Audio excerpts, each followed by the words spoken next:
প্রিয়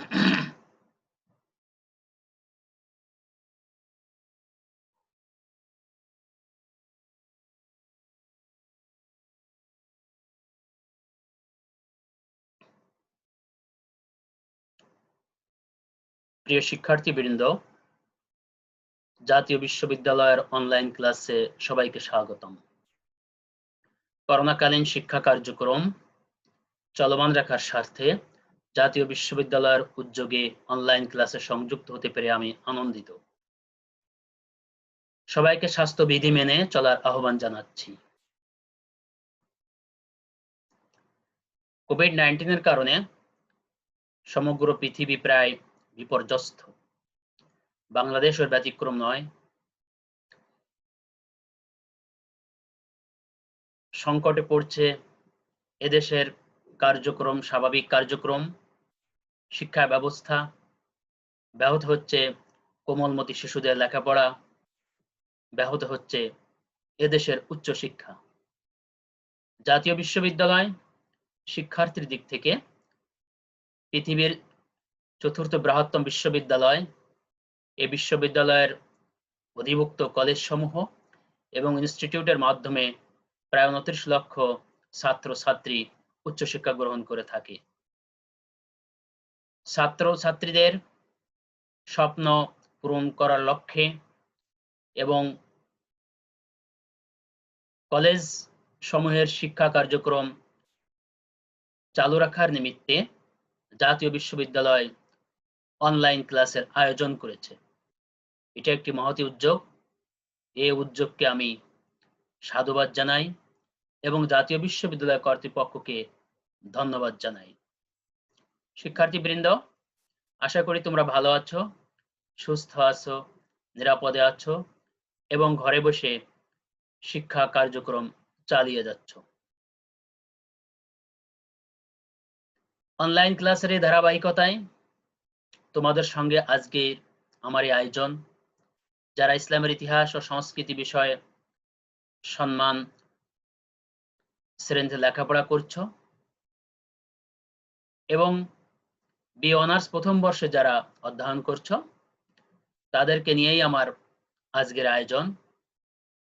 এই আয়োজনের সঙ্গে রয়েছি আমি ডক্টর সৈয়দ হাদিউজ্জামান, সহকারী অধ্যাপক, জাতীয় বিশ্ববিদ্যালয়। তোমাদের সঙ্গে আমি যে কোর্সটি আলোচনা করব, এই কোর্স কোড হলো 211601। কোর্সের শিরোনাম মুসলমানদের ইতিহাস 570 থেকে 750, মুহাম্মদ সাল্লাল্লাহু আলাইহি সাল্লাম, খুলাফায়ে রাশিদুন এবং উমাইয়া বংশ। লেকচার নং 1। লেকচারের শিরোনাম আরবের ভৌগোলিক অবস্থান এবং জনজীবনে এর প্রভাব। শিক্ষার্থীবৃন্দ, মূল আলোচনায় ফিরে যাওয়ার পূর্বে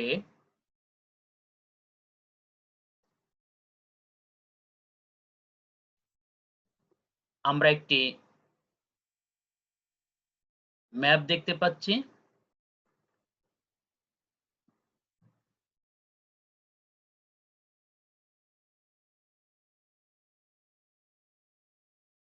একটি ভূখণ্ড দেখা যাচ্ছে ম্যাপে। যে ভূখণ্ডটির পাশে আমরা পাহাড় দেখতে পাচ্ছি, পর্বতমালা দেখতে পাচ্ছি, উট দেখতে পাচ্ছি, খেজুর গাছ দেখতে পাচ্ছি এবং ঘোড়ার পিঠে আরোহণরত এক ব্যক্তি এবং নিচে আরেক ব্যক্তির সঙ্গে কথোপকথন আমরা লক্ষ্য করছি এবং উভয় ব্যক্তি লম্বা পোশাক পরিধান করে আছে এবং এই ভূখণ্ডের পাশে ধুধু বালুকা মরুভূমি মনে হচ্ছে।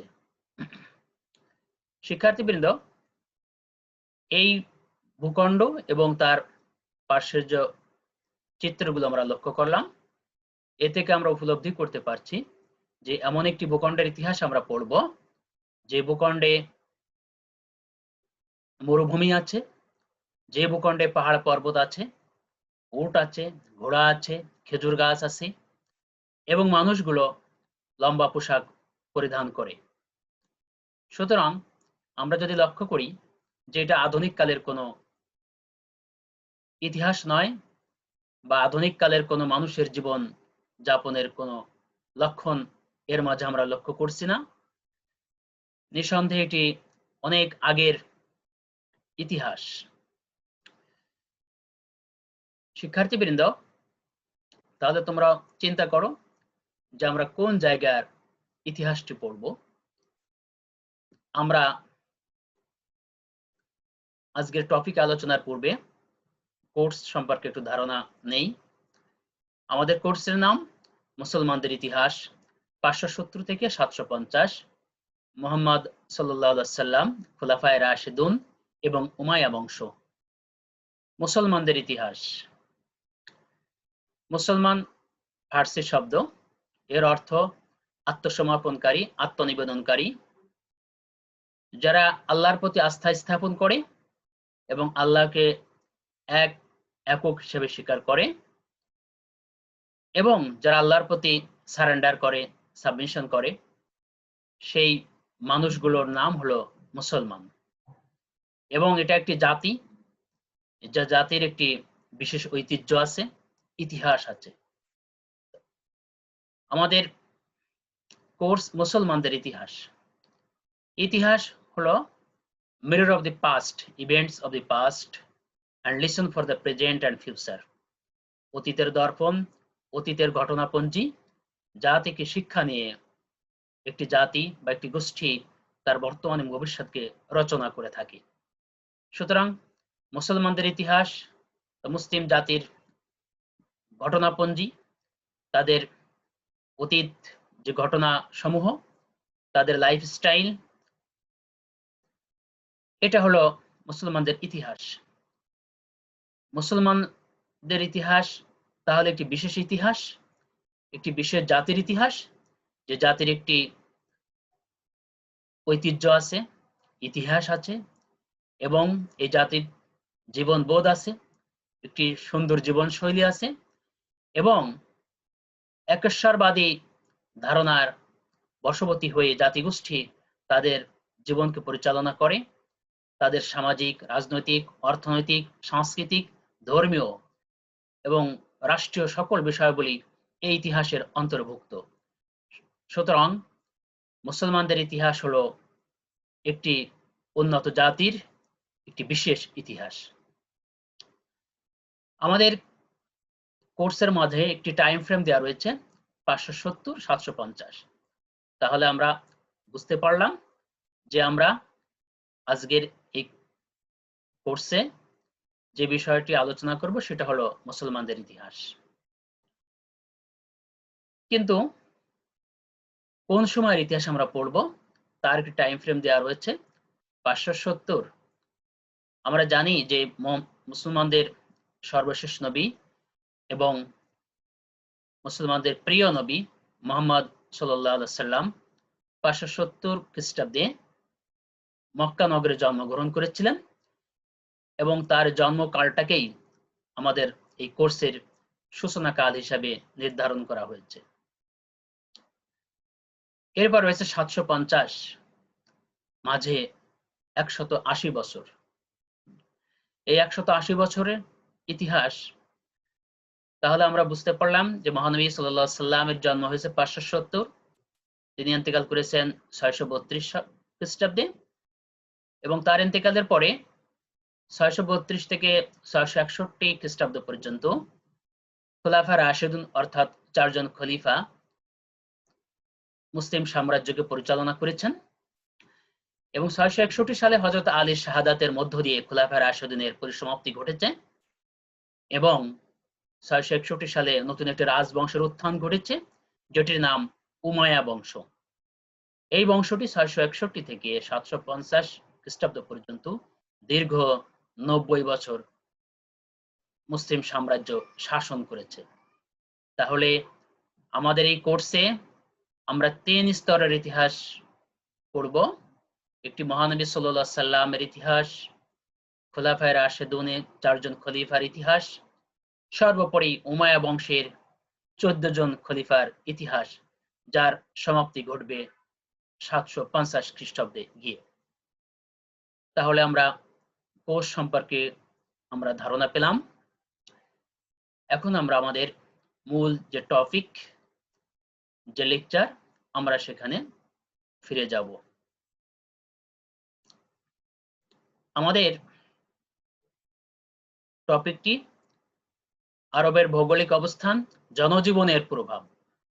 আমরা যখন এই বিষয়টি পড়ব, এই বিষয়টি পাঠ শেষে আমরা যে বিষয়গুলো জানতে পারবো বা আমাদের কাছে পরিষ্কার হবে, সেগুলো হলো প্রাচীন আরবের পরিচয় জানতে পারবো, আরবের ভৌগোলিক অবস্থান জানতে পারবো, আরবের ভূপ্রকৃতি, আরবের ভৌগোলিক বৈশিষ্ট্য, আরব জনজীবনে ভৌগোলিক পরিবেশের প্রভাব, এই বিষয়গুলো আমরা জানতে পারবো। শিক্ষার্থীবৃন্দ, তোমরা স্ক্রিনে একটি ম্যাপ দেখতে পাচ্ছ, যে ম্যাপটি মাঝখানে একটি বিশাল দেশ হলুদ বর্ণের, লেখা আছে সৌদি আরাবিয়া, আজকের আধুনিক সৌদি আরাবিয়া। এই সৌদি আরাবিয়ার মধ্যে একটি নগরী রয়েছে যেটির নাম মক্কা। এই মক্কা নগরীতেই সর্বকালের সর্বশ্রেষ্ঠ মহামানব হযরত মুহাম্মদ সাল্লাল্লাহু আলাইহি সাল্লাম জন্মগ্রহণ করেছিলেন এবং এখানে মহান আল্লাহর পবিত্র গৃহ বাইতুল্লাহ বা কাবা রয়েছে, যার কারণে ধর্মীয় দৃষ্টিকোণ থেকে এই জায়গাটি সমগ্র বিশ্বের মানুষের কাছে খুবই গুরুত্বপূর্ণ। এছাড়াও এই জায়গাটি তিনটি মহাদেশ এশিয়া, ইউরোপ, আফ্রিকার সংযোগ স্থলে অবস্থিত। সুতরাং ভৌগোলিক অবস্থান এবং ধর্মীয় দৃষ্টিকোণ থেকে জায়গাটির একটি গুরুত্ব রয়েছে।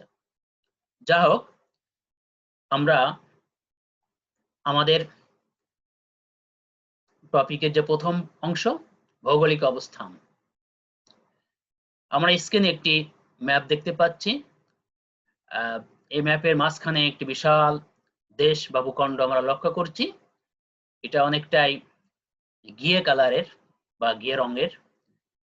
এই ভূখণ্ডের আমরা তিন দিকে পানি লক্ষ্য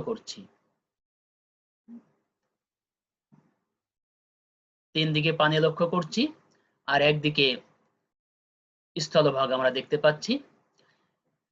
এই ভূখণ্ডটির যদি চতুর্দিকের অবস্থান আমরা বর্ণনা করি, তাহলে দেখব তার উপরিভাগ তথা উত্তর দিকে রয়েছে সিরিয়ান ডেজার্ট, পাশে রয়েছে ইসরায়েল, প্যালেস্টাইন, জর্ডান, এবং এই ভূখণ্ডের উত্তর পূর্ব দিকে রয়েছে ইরাক, প্রাচীনকালের সেই উর্বর অর্ধচন্দ্র ভূখণ্ড বা ফার্টাইল ক্রিসেন্ট। এর পশ্চিম দিকে রয়েছে বিশাল সাগর রেড সি, লোহিত সাগর। দক্ষিণ দিকে রয়েছে আরেকটি সাগর, ইন্ডিয়ান ওশান, ভারত মহাসাগর। এবং পূর্ব দিকে রয়েছে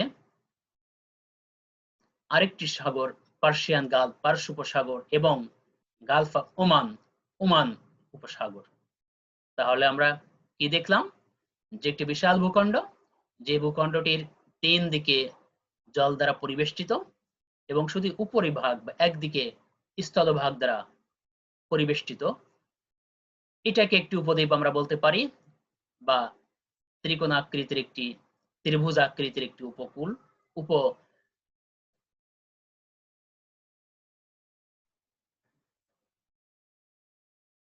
ত্রিভুজ আকৃতির একটি উপদ্বীপ। এবং এই উপদ্বীপটিকে আরবিতে বলা হয়ে থাকে জাজিরাতুল আরব। তাহলে আমরা সীমানা কি দেখলাম? যে একটি বিশাল ভূখণ্ড, যে ভূখণ্ডটির তিন দিকে জল রয়েছে, একদিকে স্থলভাগ দ্বারা পরিবেষ্টিত। এই ভূখণ্ডটি ত্রিভুজ আকৃতির একটি উপদ্বীপ, যাকে আরবিতে জাজিরাতুল আরব বা আরাবিয়ান পেনিনসুলা বলা হয়ে থাকে। যদি আমরা আয়তন লক্ষ্য করি, তাহলে দেখব এই ভূখণ্ডের আয়তন 10,27,000 বর্গ মাইল। আয়তনের দিক থেকে এটি ইউরোপের 1/4, আমেরিকার 1/3 বা 1/3। আল্লামা শিবলি নোমানী তার গ্রন্থে সিরাতুন নবী গ্রন্থে এই ভূখণ্ডটির দৈর্ঘ্য উল্লেখ করেছেন 1500 মাইল এবং প্রস্থ উল্লেখ করেছেন 600 মাইল। এবং এই ভূখণ্ডে প্রাচীনকালে প্রতি বর্গ মাইলে মাত্র 7 জন লোক বসবাস করত। ঐতিহাসিক মাকরিজি তার গ্রন্থের মধ্যে উল্লেখ করেছেন যে প্রাচীনকালে আরবের লোক সংখ্যা ছিল প্রায় 1,20,00,000।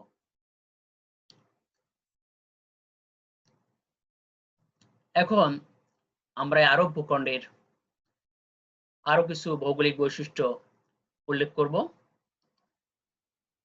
ভূপ্রকৃতি হিসেবে সমগ্র আরবকে আমরা 3টি ভাগে বিভক্ত করতে পারি: পাহাড়ি অঞ্চল, মরু অঞ্চল, উর্বর অঞ্চল।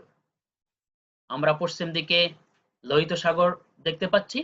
এই লোহিত সাগরের দিক থেকে পূর্ব দিকে এই ভূখণ্ডটি ক্রমশ ঢালু এবং লোহিত সাগরের কিনারা থেকে পূর্ব দিকে রয়েছে বিশাল পাহাড়ি অঞ্চল, পাহাড় এবং পর্বতমালা। উত্তর ভাগে রয়েছে বিশাল মরু অঞ্চল, আর লোহিত সাগরের অর্থাৎ উপকূলে বা কূলের দিকে কিছু উর্বর ভূমি এবং দক্ষিণ দিকে রয়েছে ভূখণ্ডের কিছু উর্বর অঞ্চল। যদি সমগ্র ভূখণ্ডটিকে আমরা 3 ভাগে বিভক্ত করি তাহলে দেখব উত্তর আরব, মধ্য আরব, দক্ষিণ আরব। উত্তর আরবের প্রায় অংশটাই মরুভূমি। এখানে 3টি বৃহৎ মরুভূমি রয়েছে। একটি আন-নুফুদ, দ্বিতীয়টি আদ-দাহানা, তৃতীয়টি আল-হাররা। উত্তর আরবের প্রায় অংশটি আন-নুফুদ মরুভূমি দ্বারা আচ্ছাদিত এবং মধ্য আরবেও কিছু অংশ আদ-দাহানা মরুভূমি বিস্তৃতি লাভ করেছে। আর লোহিত সাগরের বা পশ্চিম দিকে এই ভূখণ্ডের পশ্চিম দিকে রয়েছে আল-হাররা, এটি ক্ষুদ্র মরুভূমি। মধ্য আরব প্রাচীনকালে এখানে কয়েকটি নগরী গড়ে উঠেছিল এবং এই মধ্য আরবটি 3টি প্রদেশের সমন্বয়ে গঠিত: হেজাজ, নাজদ এবং আল আহসা। এই 3টি প্রদেশের মাঝে প্রাচীনকালে যেসব নগরী গড়ে উঠেছিল সেগুলি হলো মক্কা, মদিনা, তায়েফ, জেদ্দা। মক্কা মহানবী সাল্লাল্লাহু আলাইহি সাল্লামের জন্মস্থান, যেখানে হাউস অব কাবা বা কাবা গৃহ অবস্থিত।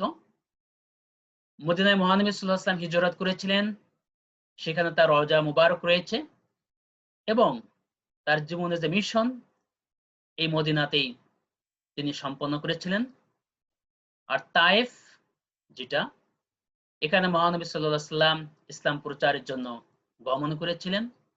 সুতরাং মহানবী সাল্লাল্লাহু আলাইহি সাল্লামের জীবনের সঙ্গে মক্কা, মদিনা এবং তায়েফ 3টি সম্পৃক্ত। এছাড়াও রয়েছে জেদ্দা, আরবের বিখ্যাত বন্দর। হেজাজ এবং নজদ, হেজাজ হচ্ছে হাজেজ থেকে, এর অর্থ পৃথক করা। যেহেতু নজদ যে অংশটা তার থেকে হেজাজ অংশটাকে পৃথক রয়েছে বা বিচ্ছিন্ন করা হয়েছে বা আলাদা করা হয়েছে, এই জন্য এটার নাম হেজাজ।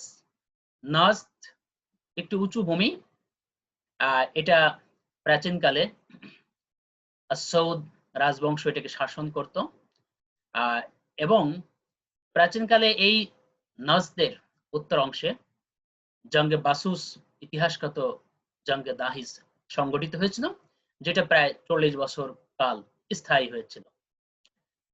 আরবের দক্ষিণ অংশ বা দক্ষিণ আরব ইয়ামেন, হাজারমাউত এবং ওমান এর দ্বারা গঠিত। এই অংশটি আরবের উর্বর ভূমি। এখানে বিভিন্ন রকম ফসল এবং ফল উৎপন্ন হয় এবং এখানে যে মানুষগুলো বসবাস করত তাদের মাঝে সৃজনশীলতা আমরা লক্ষ্য করি এবং তারা সভ্যতা, সংস্কৃতি বিনির্মাণেও কিছুটা ভূমিকা রেখেছিল। উর্বরতার কারণে এই অংশটাকে আরবের সুখী আরব বা ইয়ামিন অর্থ হলো দক্ষিণ প্রাচুর্যময় বা প্রাচুর্যময় আরব হিসাবে খ্যাত অ্যারাবিয়া ফেলিক্স বলা হয় এটাকে। শিক্ষার্থীবৃন্দ, তাহলে আমরা এত সময় একটি ভূখণ্ড, বিশাল একটি ভূখণ্ড যার ভৌগোলিক অবস্থান আলোচনা করলাম এবং আমরা দেখতে পেলাম যে এখানে যে ভূমি, সে ভূমি অধিকাংশই মরুভূমি এবং এই মরুভূমির মাঝে কোথাও কোথাও ওয়েসিস বা মরুদ্যান লক্ষ্য করা যায় এবং আরবের যে অধিবাসীরা, বিশেষ করে শহরবাসী এবং মরুবাসী, আর মরুবাসীরা হলো বেদুইন, যেহেতু তাদের কোনো স্থায়ী আবাসস্থল ছিল না, তারা তাঁবুতে বসবাস করত পরিবার পরিজন নিয়ে এবং তাদের উট, ঘোড়া এবং মেষ সহ তাঁবুতে জীবনযাপন করত। বিশেষ করে যখন কোনো মরুদ্যান যখন তারা যখন খুঁজে পেত, তখন এই মরুদ্যানকে কেন্দ্র করেই তারা তাঁবু স্থাপন করত এবং যতদিন পর্যন্ত ওই মরুদ্যানে বা ওইখানে তাদের পশুদের খাবারগুলো থাকতো, পশুরা খাবার খেতে পারত, ততদিন পর্যন্ত ওখানে তারা অবস্থান করত। আবার যখন খাবার শেষ হয়ে যেত তখন তারা অন্যত্র চলে যেত। অর্থাৎ স্থানের কোনো মায়া তখন তাদেরকে আকর্ষণ করতে পারত না। তারা জীবন জীবিকা নির্বাহের জন্য এক স্থান থেকে 10 to 10 তাঁবু থেকে এক তাঁবু থেকে আরেক তাঁবুতে তারা বিচরণ করত। শিক্ষার্থীবৃন্দ, আর আরবের যে উর্বর যে ভূখণ্ডের কথা আমরা বললাম, যে দক্ষিণ আরব, সেখানে বিভিন্ন রকম ফল এবং ফসল উৎপাদন হতো, যেরকম ধান, গম, ইক্ষু, তরমুজ, আঙ্গুর, ডালিম, আপেল, কমলা প্রভৃতি ফসল এবং ফল সেখানে উৎপাদন হতো। মদিনার খেজুর বিখ্যাত, তায়েফের আঙ্গুর বিখ্যাত এবং এই খেজুর যে গাছ বা খেজুর গাছ, ডেট পাম ট্রি, এটিকে আরবের রানী গাছ বলা হয়ে থাকে। ফিলিপ পুরহিট্টি তার হিস্ট্রি অফ দি আরবস এর মধ্যে এই গাছকে রানী গাছ হিসেবে উল্লেখ করেছেন, কারণ আরবের প্রধান খাবারই হলো খেজুর। বাঙালিদের যেরকম ভাত মাছ, আরবের প্রধান খাবার হচ্ছে খেজুর এবং তার সঙ্গে উট বা ভেড়ার মাংস এবং উটের দুধ এবং এবং ভেড়ার মাংস, এগুলোই তারা খাবার হিসেবে গ্রহণ করে থাকে।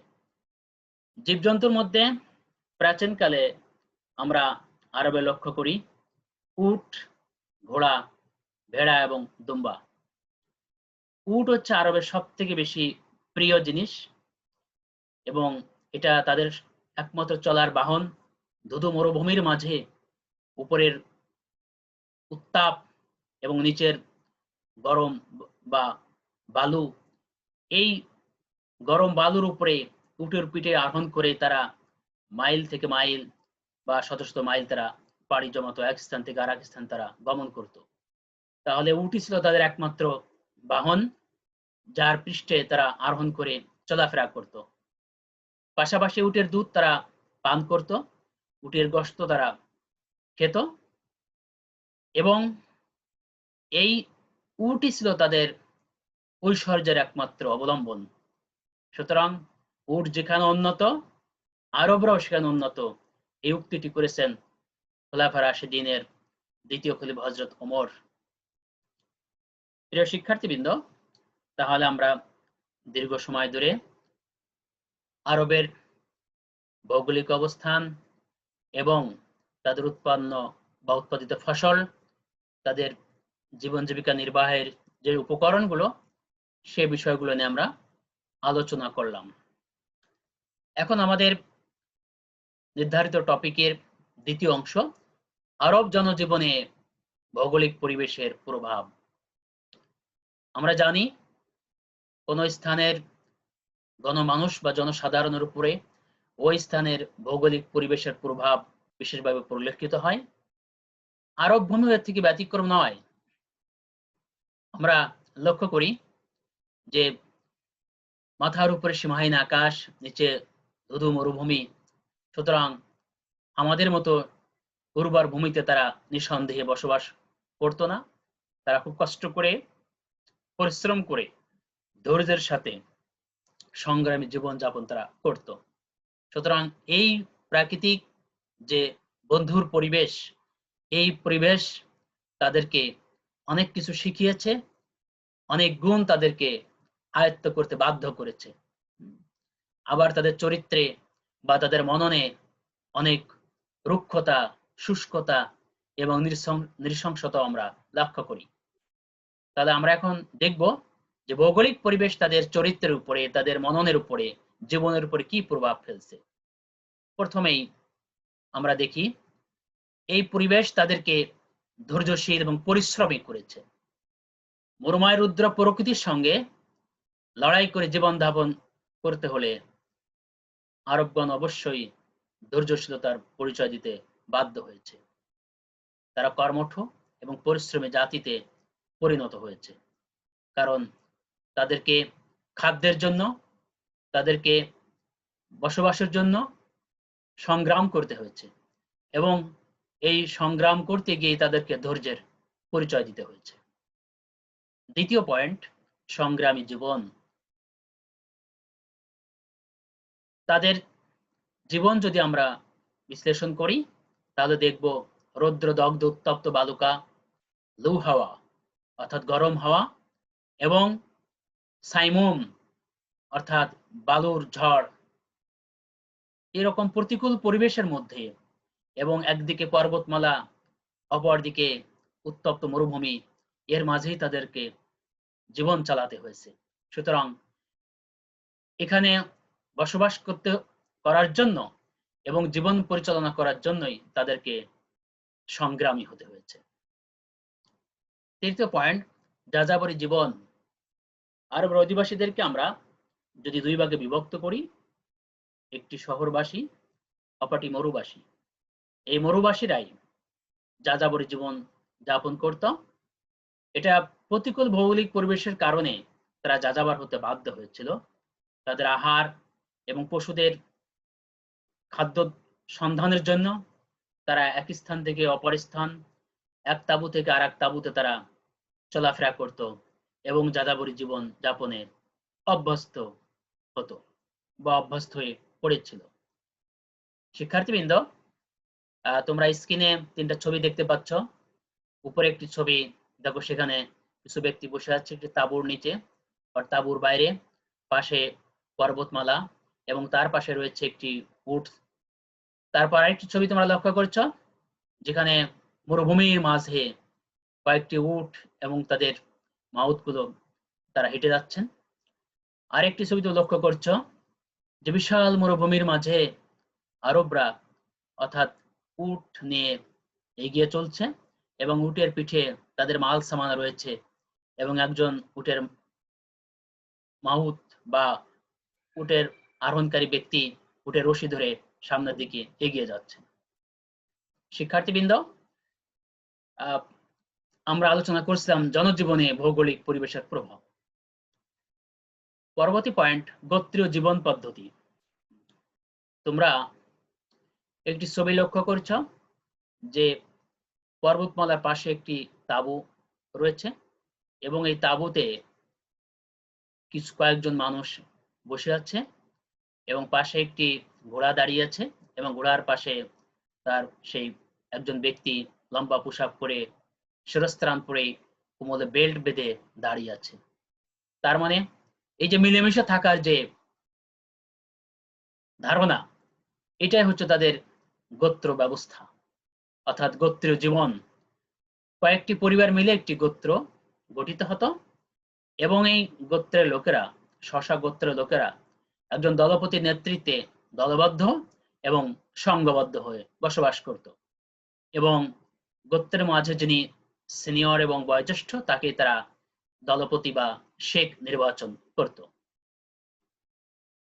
পরবর্তী পয়েন্ট, সাহসী যোদ্ধা। তোমরা একটি ছবি লক্ষ্য করছো, যে ছবিতে ঘোড়ার পিঠে আরোহণ করছে কিছু ব্যক্তি এবং হাতে তলোয়ার যুদ্ধ করছে এবং খুবই তাদেরকে দুর্ধর্ষ মনে হচ্ছে। আরবের এই যুদ্ধ অনেকগুলো কারণের প্রেক্ষিতে আমরা লক্ষ্য করি। একটি হলো যে তারা যে ঘোড়াগুলো পালন করত, তারা যে উট পালন করত, কখনো এই উটের পানি খাওয়ানো নিয়ে, এই ঘোড়ার দৌড় প্রতিযোগিতা নিয়ে তারা যুদ্ধ করত। কোনো যৌক্তিক কোনো কারণ ছাড়াই তারা এক গোত্র অপর গোত্রের উপর আক্রমণ করত। আবার যারা আক্রমণ করত সে আক্রমণকে প্রতিহত করতে অপর গোত্রকে আত্মরক্ষামূলক যুদ্ধে জড়িয়ে পড়তে হতো।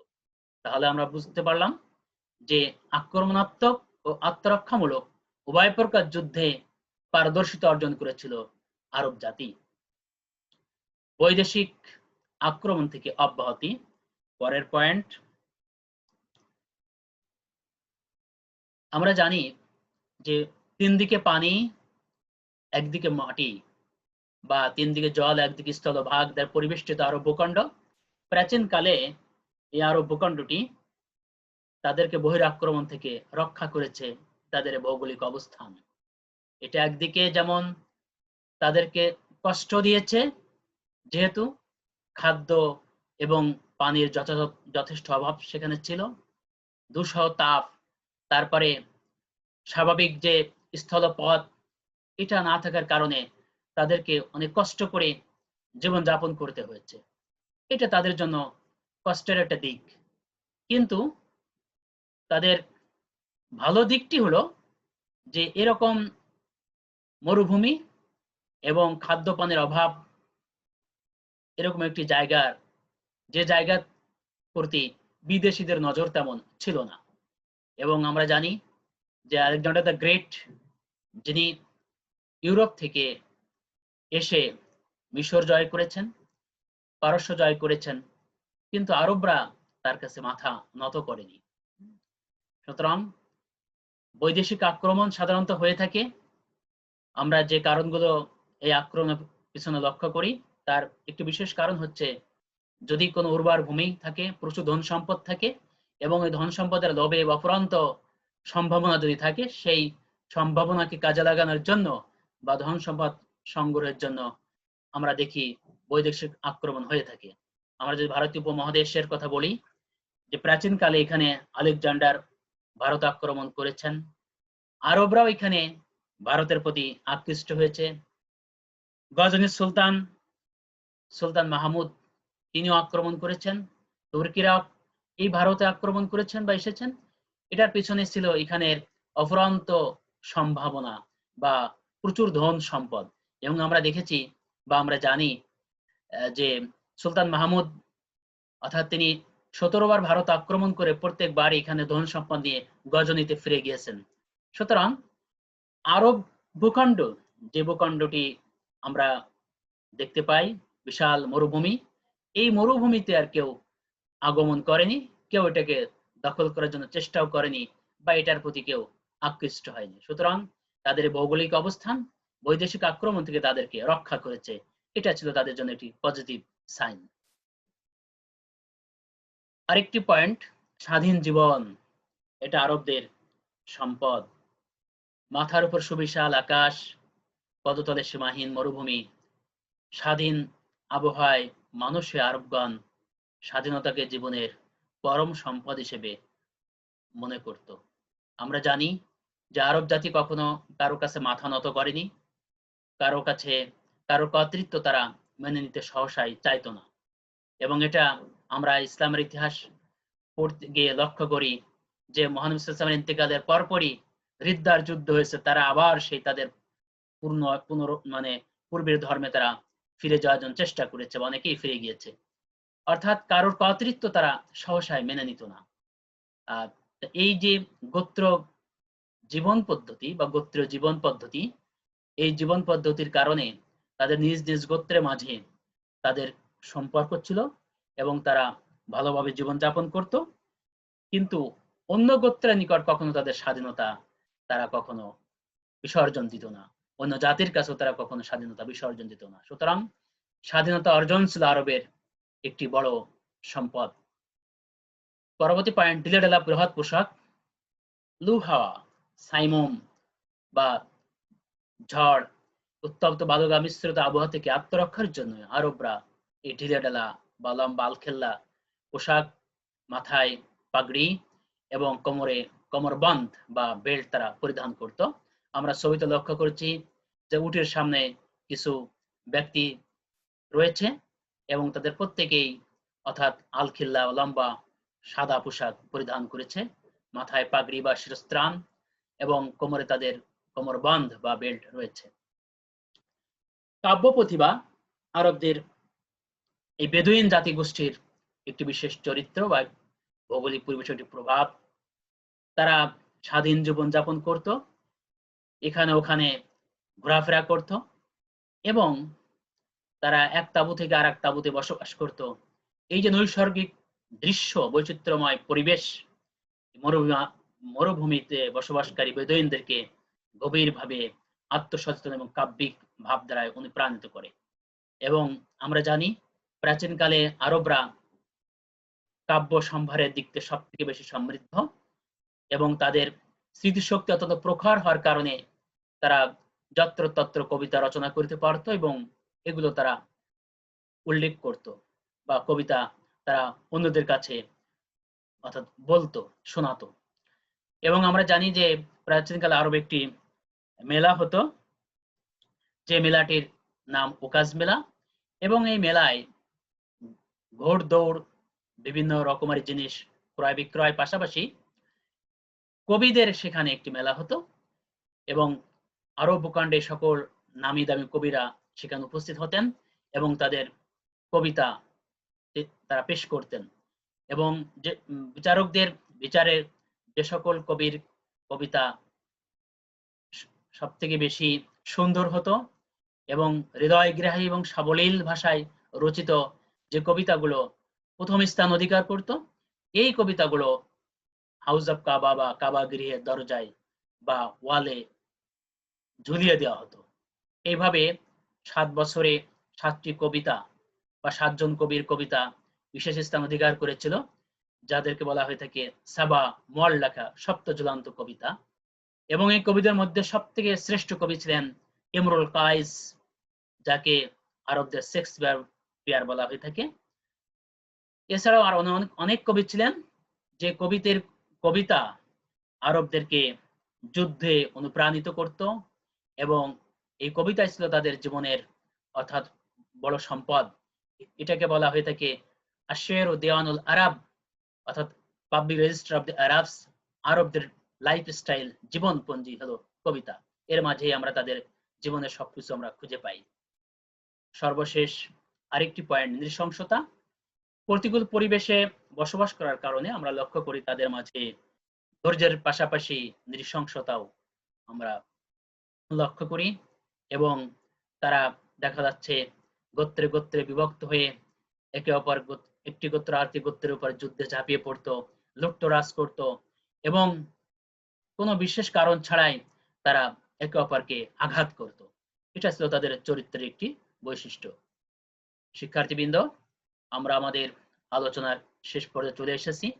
তাহলে আমরা দেখতে পেলাম যে একটি বিশাল ভূখণ্ড,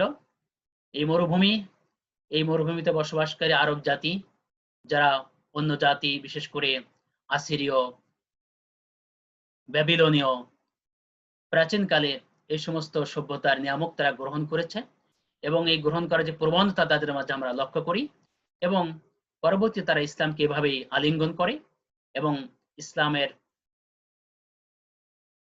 সমৃদ্ধির ক্ষেত্রে এই মরুভূমির বসবাসকারী বেদুইন জাতি সব থেকে বড় ভূমিকা পালন করে। এই জন্য হযরত ওমর বলেছেন, বেদুইনরা ইসলামকে চমৎকার মাল মশলা সরবরাহ করেছিল। সুতরাং আমাদের আজকে যে লেকচার, এই লেকচার থেকে তোমরা আশা করি উপকৃত হবে এবং আরো বেশি জানতে হলে তোমরা কিছু সহায়ক গ্রন্থ রয়েছে সেগুলো পড়বে, যেরকম সৈয়দ আমির আলী লিখিত short history of the Saracens, A Guillaume life of Muhammad, Philip পরিহিট্টি history of the Arabs, S M Imamuddin political history of the Arabs, William Montgomery Watt, Muhammad prophet and statesman, ওয়াটের আরেকটি গ্রন্থ মোহাম্মদ এট মেক্কা, আরেকটি গ্রন্থ ওয়াটের মোহাম্মদ এট মদিনা। এগুলো ইংরেজি গ্রন্থ, এগুলো তোমরা ডিটেল পাবে এর মাঝে। এছাড়াও কিছু বাংলা গ্রন্থ রয়েছে। মোহাম্মদ রেজাই করিম আরব জাতির ইতিহাস, মোহাম্মদ লুৎফর রহমান আরব জাতির ইতিহাস, বিখ্যাত লেখক শিবলি নোমানীর সিরাতুন নবী, মৌলানা মোহাম্মদ তুফাজুল হোসেনের হযরত মোহাম্মদ মুস্তাফা সমকালীন পরিবেশ ও জীবন, ইবনে হিশামের সিরাতুন নবী, ইবনে ইসহাকের সিরাত রাসূল সাল্লাল্লাহু আলাইহি ওয়াসাল্লাম, মৌলানা আবুল কালাম আজাদের রাসূলের রহমত, ডক্টর মোহাম্মদ হুসাইন হাইকল এর মহানবীর জীবন চরিত, মৌলানা আকবর শাহ খান নাজিরাবাদী ইসলামের ইতিহাস প্রথম খণ্ড। এই বাংলা গ্রন্থগুলোতে তোমরা ডিটেল আলোচনা পাবে। আশা করি তোমরা মনোযোগ সহকারে লেকচারটি শুনেছ এবং দেখেছ, এবং তোমরা এটাকে ভালো করে আত্মস্থ করবে এবং ধারণ করবে, কারণ ইতিহাস তো ধারণ করার বিষয়। তা আমরা আমাদের আজকের লেকচারের শেষ পর্যায়ে চলে এসেছি।